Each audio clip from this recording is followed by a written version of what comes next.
কয়েক মাস আগের কথা। সেদিন প্রবল ঠান্ডা হাওয়ায় গায়ে জ্যাকেট পরে বিকালে বই কিনতে আন্দরকিল্লায় গিয়েছিলাম। শীতের মধ্যে টুপটাপ টুপটাপ করে অল্প অল্প বৃষ্টি হচ্ছে। সেই বৃষ্টিতে ঠান্ডা আরও বেশি বেড়ে গেল। কিছুটা হাড়কাঁপা নিয়ে বই কিনা শেষ করলাম। আন্দরকিল্লা এদিকেই যে এম সেন হলে আমার এক পুরনো বন্ধু থাকে। ভাবতেছি ওর সাথে দেখা করেই যায়। ও আবার ঘর থেকে বের হতে চাচ্ছিল না, কারণ তখন প্রবল অনেক শীত। আমার কথায় হার মেনে ওকে আমি ঘর থেকে বের করে নিয়েই আসলাম। ঠান্ডা ভাব দূর করার জন্য চা খেয়ে কিছুক্ষণ চায়ের দোকানে আড্ডা দিলাম। নানান রকম কথা বলতেছি মনটাকে ভালো করার জন্য। তবে চায়ের দোকানে আড্ডা ভালো না জমাই চলে গেলাম ডিসি হিলে। বেশ নিরিবিলি জায়গা।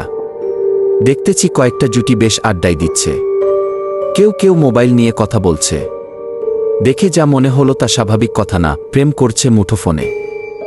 এসব দেখে মনটা বেশ অন্যরকম ফুরফুরাই হয়ে গেল। কি আজব পরিবেশ। শীত পড়তেছে, তার প্রতি কোনো খেয়ালই নেই। পাশে দেখি ফ্লাক্স নিয়ে চাওয়ালা চা করছে। কিছু দূর দেখি বাদামওয়ালা চেরাকের আগুন দিয়ে বুট বাদাম বিক্রি করছে। ওকে বললাম, চল বুট বাদাম খাই। ও আবার অনীহা প্রকাশ করল। জোর করে বললাম, চল খাই। বুট বাদাম কিনে সাথে আরও বেশি আড্ডা জমালাম। আড্ডা দিচ্ছি ঠিকই, কিন্তু চোখ আমার সবখানে। কে কি করতেছে না করতেছে লক্ষ্য করতেছি। দেখি একটা দম্পতি তার মেয়েকে নিয়ে ডিসি হিলে মঞ্চে থাকা জায়গায় বসে তারা কথা বলছে।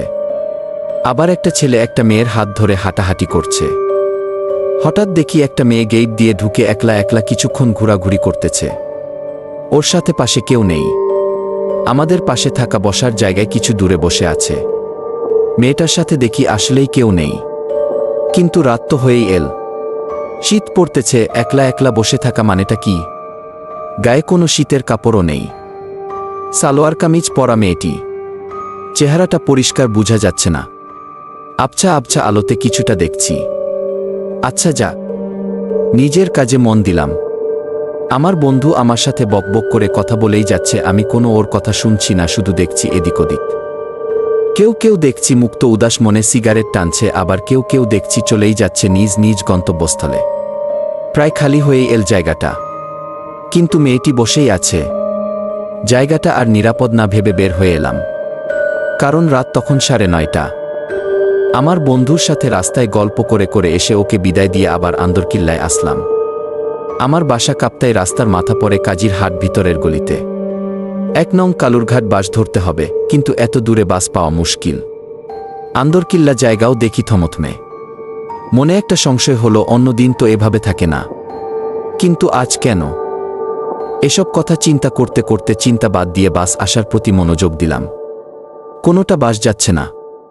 যাও যাচ্ছে বহদ্দারহাট পর্যন্ত। ভেঙ্গে ভেঙ্গে যাওয়া অনেক কষ্টকর। তাই আরও কিছুক্ষণ অপেক্ষা করতে থাকলাম। কিছুক্ষণ দেখি একটা নতুন বাস কালুরঘাট বলে চিৎকার করছে। আবারও মনে সংশয় হলো, এত বড় বাস এত রাতে এত সহজে যায় না। বাসটা বেশ নতুন। বাসে উঠে পিছনে সিটে গিয়ে বসতেই দেখি ওই সেই মেয়েটি যাকে আমি একলা একলা ঘোরাঘুরি করতে দেখেছি ডিসি হিলে। কিন্তু ওই মেয়েটি এই বাসে আসল কিভাবে? এই বাস তো নিউ মার্কেট থেকে আসছে। তাহলে? মনে আমার অনেক প্রশ্ন ঘুরপাক খাচ্ছে।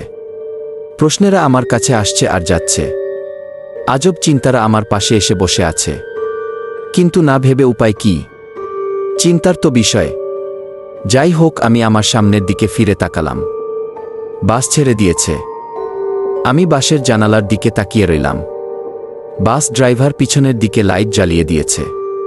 কিছুক্ষণ পর আমি মেয়েটির দিকে তাকিয়ে আছি। বাহ, বেশ সুন্দর মেয়েটি। তখন অন্ধকারে ভালোভাবে দেখা যায়নি। বয়স আর কত হবে, আনুমানিক 2021 হবে হয়তো। ওর দিকে না চেয়েও পারছি না। বেশ অপরূপ দেখতে। কিন্তু এভাবে তাকিয়ে থাকলে নিশ্চয় অন্য কিছু মনে এনে সন্দেহ করবে। কেমন জানি দেখতে মেয়েটি।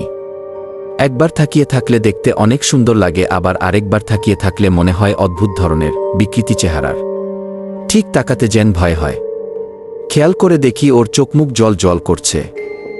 হাতগুলা দেখতেই বা কি রকম, পুরা অদ্ভুত ধরনের। বাস পূর্ণ গতিতে চলছে।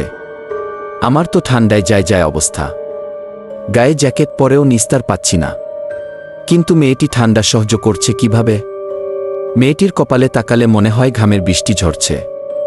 এভাবে করতে করতে সব যাত্রী কোনো সময় নেমে গিয়ে কমে গেছে, টের পায়নি। এত বড় বাসের মধ্যে আমরা 4 জন, বাস ড্রাইভার আর কন্ডাক্টর। এদিকে আমি আর সেই মেয়েটি। বাইরে থাকিয়ে দেখতেই দেখি কাপ্তাই রাস্তার মাথা চলে এসছি।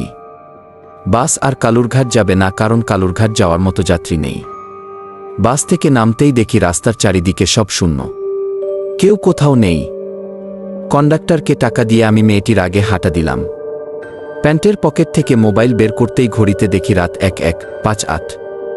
এত রাত হয়ে গেছে নিজেও বিশ্বাস করতে পারছি না।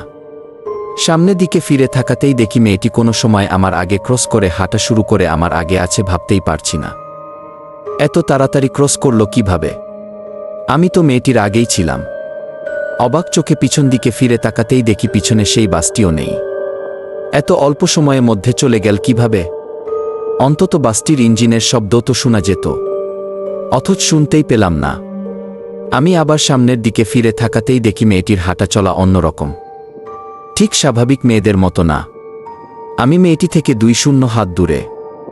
ভালো করে খেয়াল করতেই দেখি মেয়েটি থেকে কি যেন আস্তে আস্তে গলে গলে যাচ্ছে।